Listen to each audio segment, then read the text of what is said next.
Hello and welcome to the SEAI's 180 Degrees podcast. I'm your host, Sinead Ryan, and over the course of the next 12 episodes, I'll be joined by special guests to talk about the state of play of Ireland's energy revolution, how we can be smarter energy users, what renewable technologies are coming into our homes and communities, and how small businesses can benefit from decarbonising now.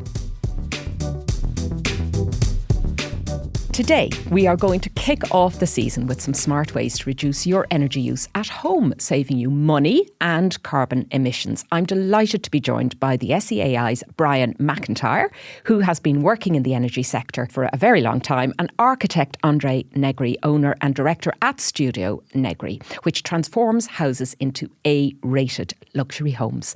Now, we're going to discuss everything from keeping your own energy bills down, and that's very important at the moment, and some low and no-cost solutions to helping you make your home better and warmer.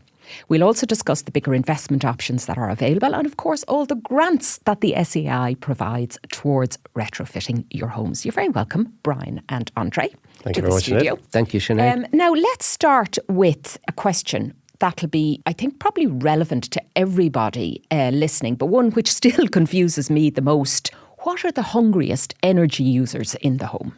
Well, the main one is your heating, your space heating, water heating. That typically looks about 80% of your energy use in the home. Then you have things like the cooker, washing machine, tumble dryer, especially this time of year for a lot of people, and electric showers would be a big one as well. Now, they all sound to me like completely necessary appliances. Absolutely. So if that's the case, and we have all these things here, it's difficult for homes and homeowners to kind of reduce their energy consumption on those big items. I mean, things like the tumble dryer and the immersion. We're in Ireland, we all know what that's like to keep on. So is this about just using it sporadically or less often or for shorter periods? What's the best way to deal with that? Yeah, it's a combination of things. Like, obviously, we talk about things like reducing the temperature in the house, but we don't want people to be cold in their home. So it's about making people more aware of the temperature it's at, and could you be as comfortable or still comfortable in your home at the lower temperature. So like we talk about 20 degrees or 19 degrees in your house. A lot of people actually don't know what temperature their house is at, and the thermostat could be bumped up to 24 or 25.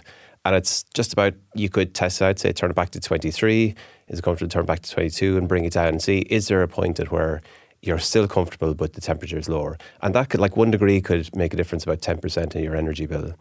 Things like, anyone who has a new boiler from the last 10 or 15 years, it's set at a high temperature, so the water flowing out of it is probably too high.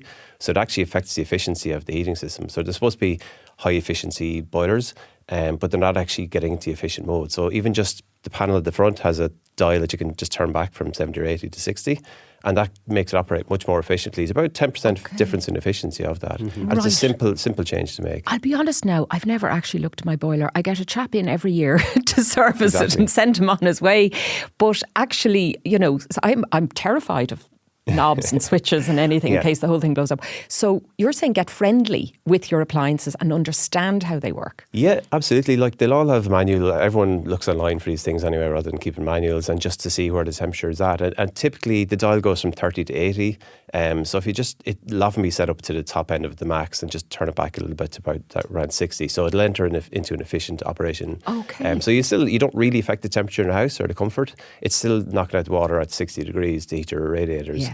But it makes it operate that much more efficiently. And there's always a YouTube video to look at, isn't there, to get you there? Exactly. All right. And in terms of the radiators then, so talk to me a little bit about that, because sometimes they make it they make a gurgling sound, or, when some of them don't come on as efficiently as others. Is there an argument for, bleeding them, or how often now? Yeah, you should probably try and do them at least once a year. The same as you'd service them. And I've actually just bought keys to do it myself, because I'd lost the keys when we moved. So just like, there's a key at the back of it or at the side of it, and just turn it anti-clockwise till you start hearing a hissing sound. Obviously and have a towel have a bucket ready. Exactly, and a towel and something to catch the water if anything sprays out. Right. But that just means that it allows the water to fill up the radiator, and you get the heat, so it heats up quicker, it gets to the temperature. So you're not left in a room that's not getting to the temperature you want, where you start bumping up the heating then to try and get the warm. So that's a good thing to do this time of year, because we're going to have the heating on a little bit more, and you get your house winter ready, as it were. Now, in terms of the other appliances you mentioned there, the cooker and the washing machine and the tumble dryer, of course, we know is a killer. Do you advocate then, Brian, washing things at a lower... is it the heating of the water that causes the problem in terms of the cost? Yeah, about 90% of the energy used by a washing machine is to heat the water.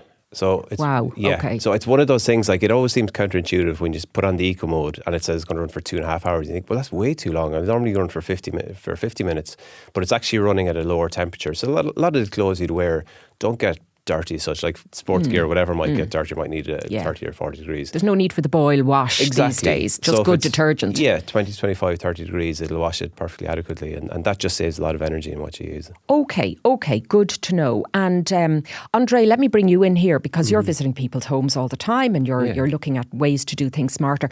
Do you find that a lot of those problems are eliminated now, certainly when it comes to heating, in the newer kind of new build A-rated homes, or the ones that are retrofitted to A or B?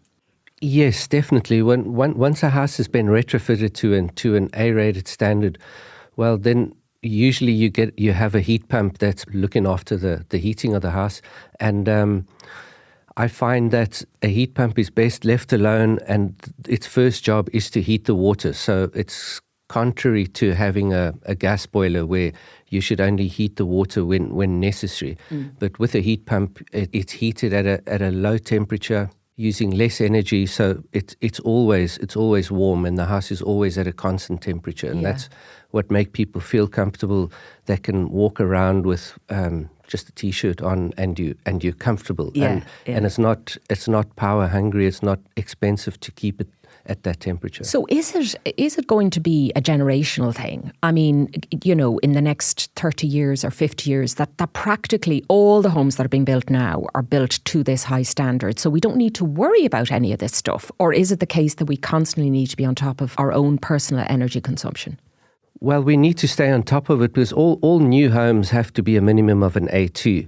And in order to avail of the grants, you have to retrofit your house to a minimum of a B2, and our job is to retrofit as many homes as possible to get them up to that level. But also, once you're there, just following on from what Brian was saying, when you're using your washing machine and your dishwasher, you should try and have them on nitrate electricity, which is half the price as normal day rate electricity. And just try and minimize your usage as well. Like, it's just something simple like an oven uses double the amount of electricity as an air fryer. Air fryer is much smaller, it's much more efficient, and most of the time you can cook most of your meals with an air fryer. Now, not your Christmas dinner. But, we're getting into controversial territory here now, I must say. I'm not sure about that. Maybe the chips. I know there are advocates of the old air fryer who say their lives have been transformed. I must say, only my chips have been transformed with mine. But you make a really good point there. And actually, when we're talking about the wider appliances then, Brian, this is where the smart meter rollout actually helps, because there's 1.2 million homes out there now who've been fitted with a smart meter. I'm delighted to say I'm one of them. Not sure I fully understand what it's all about, but what I am getting are emails now telling me what I'm using where. And do you think that information is helpful then to homeowners? Yeah, I mean, it's one of those things, like, people don't understand what they're using, when they're using it, and how they're using it. So any bit of information that gives people an understanding of what they're using and when they're using it. And it can kind of nudge behaviour maybe in the way that we want. I know on mine, I was stunned to find out that my biggest usage, because it breaks it down in a little graphic for me, was the vampire use. Brian, tell me what vampire use is. There's a lot of that's just been with machines or equipment left on overnight on standby. It just typically drains it. You're even if it's switched off, like, it's still using energy. So it's a lot of, like, the energy being used that people aren't aware of. Just leaving the telly plugged in and exactly, the laptop. Yeah. It's a behavioural thing. Again, like, these are small things you can make a difference with, but every little bit counts. Like any way you can reduce your bills by just plugging things out at night. I mean, it's just, we're not, leave it in because of convenience, but it's not that difficult to plug something out and plug it back in the next day. So it's all those little things that we can do, just behavioural things that don't cost us anything. Like, for example, we always talk about, there's one thing about boiling kettles, and don't fill the kettle too much. Getting electric showers are a big user of electricity. So if you spend an extra 5 minutes in the shower when it's an electric shower, you're finished, and it's just kind of a comfort thing. You're not going to stand here for a few minutes. That's about 20 minutes of a kettle boiling. So just kind of give you an idea of the difference. I'll tell you what's an expensive energy user: a teenager. And if you have a house full of them under the shower, Brian, does the SEAI offer any solutions of knocking off the shower and getting them out of it? I did see a monitor before you could plug onto the shower hose, and had a polar bear standing on a piece of ice, and the longer the shower was running for, the ice melted underneath. So it's kind of a very visual thing. Love it. I'd love a switch that turns it freezing cold and they jump out in fright. Anyway. Well, I would say that what makes a lot of homeowners more aware of the electricity usage they're using is placing solar panels on the roof, and you're given an app. And I found that people are very aware of what they're using because the app is telling you in real time how much electricity you're generating, how much you're using, and especially if you have a battery or not, because if you don't have a battery, you use it or lose it. So people try and use as much energy as they can during the day while they're generating electricity. Whereas if you have a battery, it's okay to just store that energy in the battery, and then you can use it again at the night rate. So it has really made people more aware of what they're using. And like for myself, we use Electric Island, and I went over all our bills for the last 6 months to find out, well, how many kilowatts are we using every day? How much do we use at daytime? How much do we use at nighttime? And then try and analyze how you can improve that. So it's no different in one way to the kind of the EV, the electric vehicle, where you have that, you want to induce a little bit of range anxiety, yes, that you're running true, it down. Yeah. And actually in a future podcast, we are going to be discussing both solar panels and indeed EV cars. So we'll get a little bit more insight into that. Brian, every time my bill drops through the door or into my inbox, as it is now, I still remain confused by some of the terminology in it. And there's lots of acronyms and we're all trying to get the bill down, and we're looking at the bottom line. But there are bits in it that I think lots of people don't understand. So give us an idea of things like the PSO, the public service obligation, the carbon levies. These are fixed charges, are they? Yeah, essentially they're fixed charges that go onto the top. The standing charges that are there from the supplier might be different, and that's one thing I found when I've been switching suppliers, that while you might think you have a lower rate for your electricity use, if you look at it across the year, the standing charges might be the thing that makes the difference between two companies. So one might have a lower rate, but the standing charges are higher. Generally, the PSO levies and those kind of fixed charges would be mostly static, but the standing charges can be different for different suppliers. Okay, so we can't do anything about those, but we can check the standing charges with different suppliers, exactly. And as you say, different rates across the usage. Okay. Now, one of the important things we should know, I suppose, for our home is our BER. Andre, what is it and how can we find out? Well, your BER is your building energy rating, and it advises on how much energy you're using, and typically a BER report tells you what type of windows you have, what type of energy usage you have, how much insulation you have, and then you get a value anything from A to a G being the worst. And most of our jobs is to take buildings that with the lowest energy usage, energy rating, and bring them up to an A rating. And that's why most customers typically want an extension in the back, and we try and encourage them not to have an extension and rather try and put all the energy into upgrading your house so that your house can perform at its peak, rather than putting the bulk of your money into the extension and then letting the rest of the house suffer. Now, I know that you must get your BER rating when you're selling your home, because you can't advertise it without it. But can you kind of get it anyway? How would you go about that?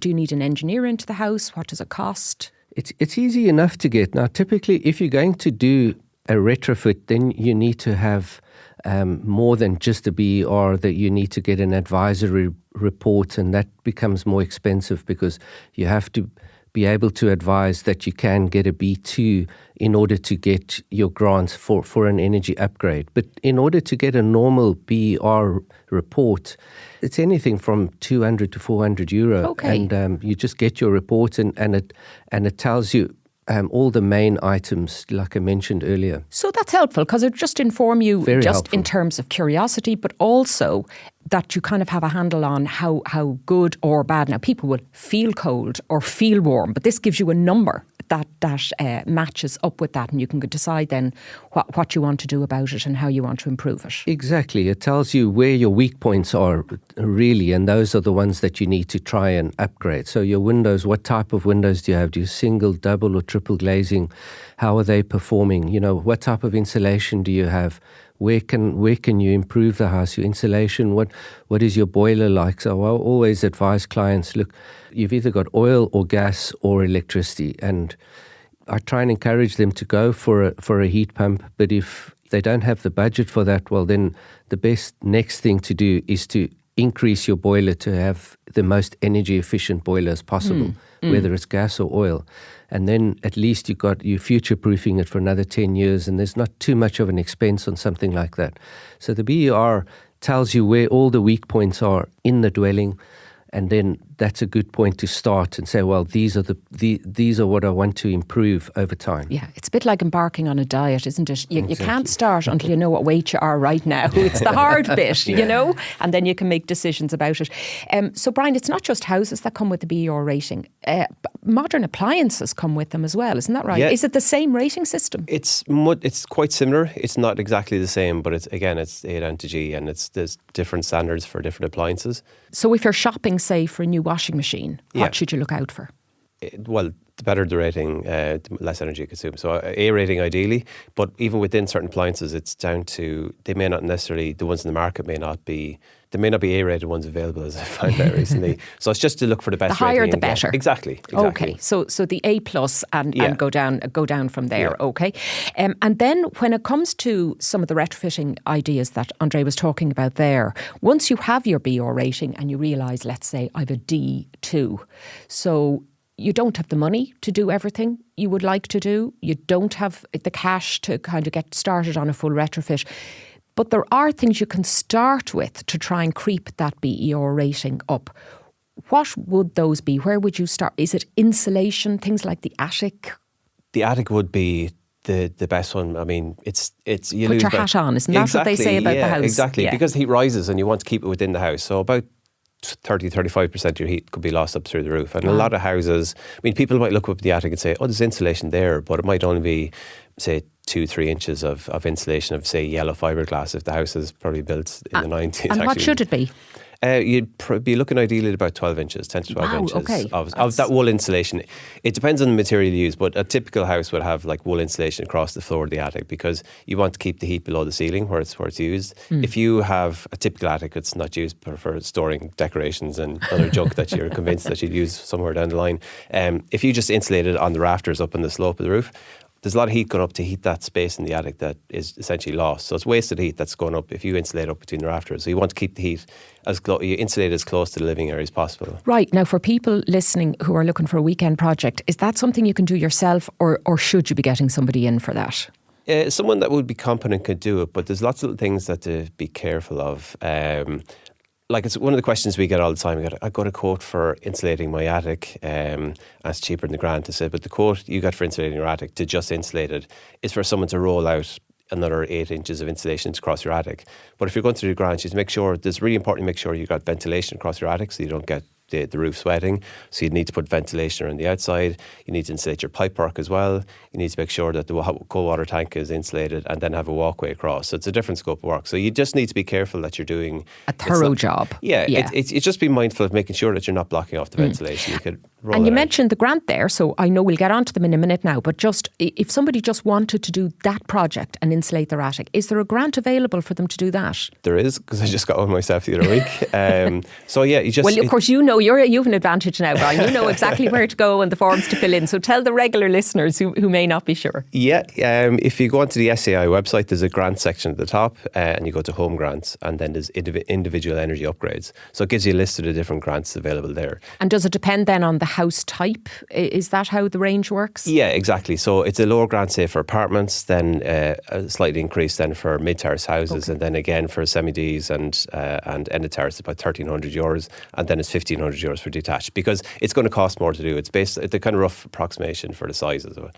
So it's more for detached because you have a bigger roof area. So is it fair to say then that the grant covers what, a third of the cost or half the cost? No, last year they were increased specifically for attics and cavity walls where you'd pump the insulation to wall, and at the time when it was done, it was to try and achieve about 80% of a typical house area. So very valuable. Exactly, because it was just seen as if we can get people to do these very simple ones and get I suppose that prompts people to get more done down the line when they see the benefit of doing it. Indeed. So something like insulating the attic, well, there you go. Like nearly the whole cost is met for you there, and it's just about getting somebody in to do it. And then the other big one, of course, is the water tank, right? Yeah. Now, I remember from my childhood, the big kind of plastic lagging jackets that went around tied off with cables. Yeah. Tell me it's improved from that. You generally would get one that's insulated in the factory now. So it comes made with a layer of insulation that's maybe about an inch and 2 inches thick. But like a lot of people live in houses that don't have lagging jackets on them. So it's definitely worth your while spending 30 or 40 euros getting a lagging jacket. And that means when you're heating your water and going to all that expense and effort, it stays warmer longer. Yeah. It's as simple as that. It's like the tea cosy effect. Yeah, and even just the pipes coming off the hot water tank as well. You can get like tubes of foam in hardware shops as well as you slide onto them to try and keep the water just insulated on the pipes. Do you find though, Brian, there's a bit of people get a little bit addicted then to the measures because they start off with something, you tease them with the grant for the for the lagging jacket or for the insulation, and then they think, oh, this is nice now, I'll look at the next thing. Is that what you want them to do? Well, you kind of want to bring them along the road to get something done and try and, like, it will make a difference getting, say, if it was cavity walls or even just the attic does make a big difference. And you say, well, I noticed the difference in that. And then you start to see the value in having done it, that it's not just a concept that they haven't really thought of before. Slowly by slowly. And look, that's going to benefit a lot of people rather than thinking, gosh, I need thousands and thousands and thousands for a full retrofit of my house. You don't. You can just start off with the small stuff. Now, everyone listening might remember, or those of a certain age now, not you, Brian, right, might remember the old Bord Nimona ad where the dog and the cat and the little mouse snuggled up together in front of the turf fire, burning brightly in this lovely, magnificent fireplace. And the fireplace is probably one of the most homely things we associate with our houses, whether it's a real or a fake fire or just, having a few candles on it or pictures or whatever. Andre, would you have us getting rid of the fireplace altogether? I would, yeah. Well, look, everyone loves a real fire, but they're actually not very efficient at all. And chimneys do exactly the opposite to what we always thought they were doing. They're a big cold bridge and they're losing a lot of energy, especially when the fire's not on. They're actually sucking the heat out of your house, similar to what a sunroom is doing at the back of the house when you've got a glass roof, and the glass roof gets very hot in the summer and very cold at winter. And in actual fact, it's dragging the heat out of the house. So the fireplace, obviously, I mean, I love a fireplace, but the worst thing you can have is an open fireplace in a house, because there you're losing the most amount of heat. So if you really want to have a fireplace, you should, as a minimum, have a stove where the fire is contained. So people often ask me, well, if I want an A-rated home, can I have my fireplace? And I say, well, yes, it's possible, because a stove has an insulated flue and you can fish that through the existing chimney.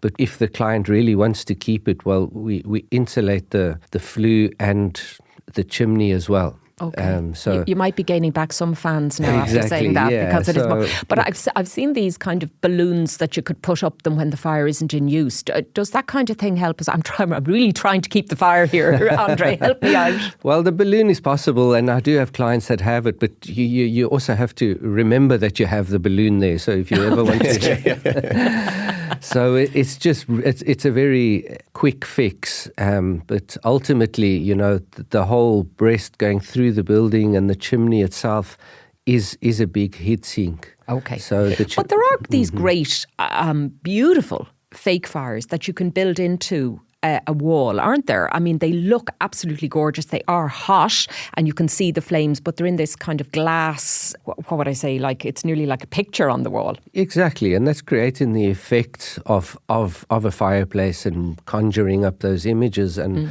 that works well as well. But yeah, so mostly if people want to keep a real fire, have a stove as a minimum. Oh. But in a lot of my jobs, we just remove the fireplace because, you know, once you got the entire building really warm at a constant temperature, you don't feel the need to go and put on a fire anymore. Yeah, I think you're missing the point of the fire there, though. I'll be honest with you, Brian. Where do you stand on this? You're being very silent about the old fire. It is a big, it's a very big cultural thing, and it's very hard to get people to take the fires out of their houses. But there's one thing I always talk about is like for every 4 bales of briquettes you'd put into a fire to heat it, you're only getting the heat from one of them. The heat from the other 3 is going straight up the chimney. Wow, okay. So they're really inefficient. Just as a means of heating, they're really inefficient. So and expensive then. Yeah.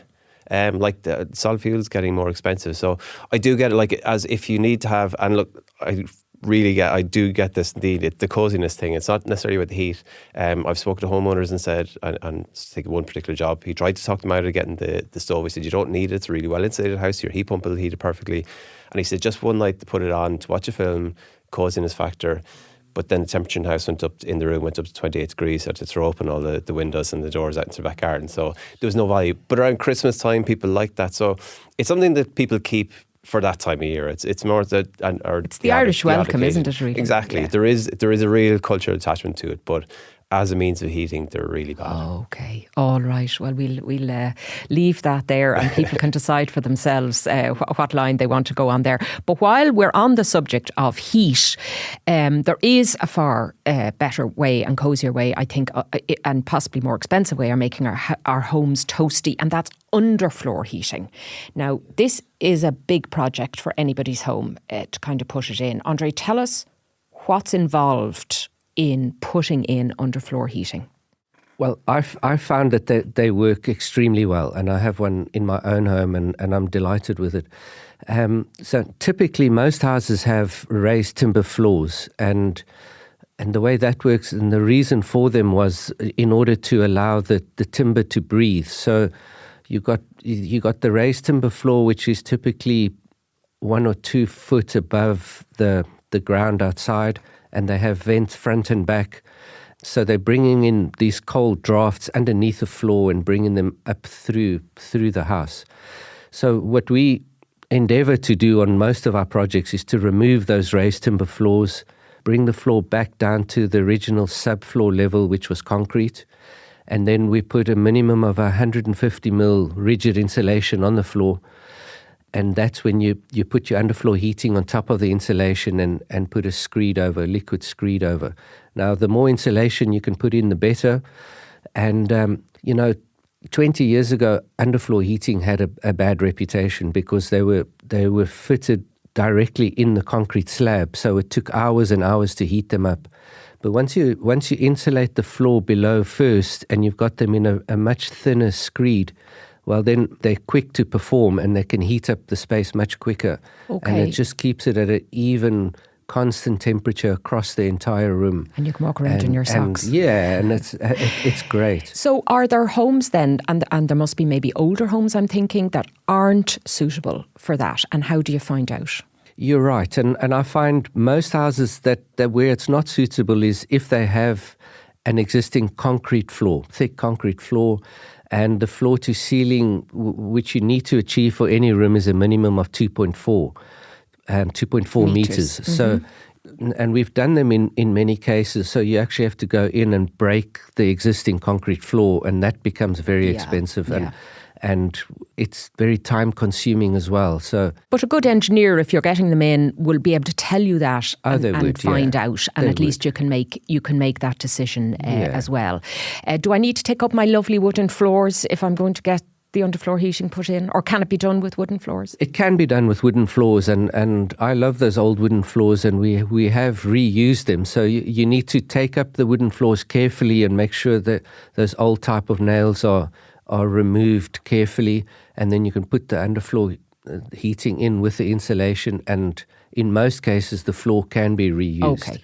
But obviously you need to get good advice first, because some semi-solid and hardwood floors can be used, but some can't. But in most cases you can reuse them. Okay, good. So that's good to know, and that's a little bit of a saving there as well. Okay, and I understand that a lot of the time the underfloor heating works very well hand in hand with heat pumps, and we will be discussing the whole area of heat pumps on our next episode, and I'll be sure to bring up that issue again so that people can get the full picture of being able to use all that stuff. Because sometimes, Brian, it's cheaper to kind of think of it in the whole rather than do a bit here and then it's a bit like digging the roads, have to dig it back up again to redo something else. And it can be infuriating maybe to think you've missed out on a bit that you could have got done just for the sake of a little bit extra thought. Exactly, yeah.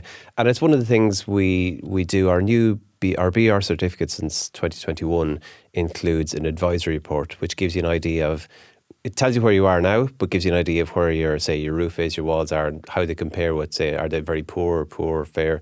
But it gives you an idea of what you need to improve. So you sort of have a roadmap there. Oh, great. And if you can discuss that with, say, a BR assessor, a contractor, or someone that can advise you on it, say, well, this is what you can do if you want to do it step by step, but how you can do it without blocking it from There's the other things down the line. It's like a menu. Exactly. The starters, the main course, and then the dessert at the end, which is the nice stuff to have. All right. Well, listen, I thank you so much. That's a huge amount of information that people can assimilate. Brian, where can they find out more about everything we've talked about? It's SEAI.ie, and they're all in the grant section as well. Brilliant. All right. Well, look, that's it for today's episode, folks. And thank you to Brian and Andre for all those brilliant insights and tips for all of our listeners. Tune in next week. We'll have a mini episode where Brian and I will take 5 minutes to go through some of the most frequently asked questions that the SEAI receives on home energy upgrades. And if you enjoy this episode, there's plenty more to come on the 180 Degrees podcast. I'm Sinead Ryan, and we'll see you next time. If you've enjoyed this episode of the 180 Degrees podcast, well then why not review and subscribe to it now? And of course share it with family and friends to find out more about renewables and energy. Well then check out seai.ie.